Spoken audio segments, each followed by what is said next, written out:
На 9 март 1993 година необятното спортно сърце на Ваня Войнова спря да бие завинаги. И тя си остана на 59 години. Отиде си за миг, но завеща на поколенията след нея толкова, че на всички други ще са им необходими поне по 2 живота, за да се опитат да я доближат. Сегашните деца, които растат в увехтелите ни баскетболни зали, не знаят, че сме имали такава като нея. А би трябвало треньорите им да им разказват ежедневно за наследството на Войнова. Трикратна европейска шампионка от полския град Лоц през 58 година с националния отбор, през 59 и 63 със Славия. Най-добра баскетболистка на Европа през 58, най-добър център в света през 59. Вице-шампионка на планетата през същата година в Москва.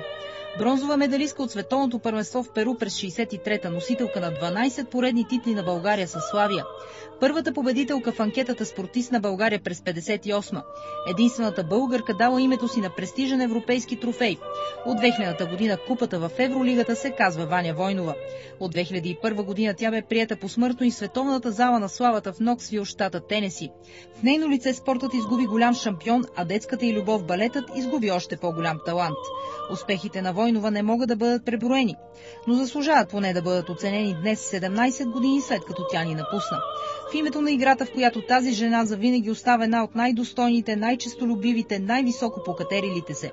В името на нашите деца, които вместо балет не спират да обичат баскетбола. Въпреки че няма кой да им покаже онази единствената Войнова, дори на увехтяла черно-бяла снимка.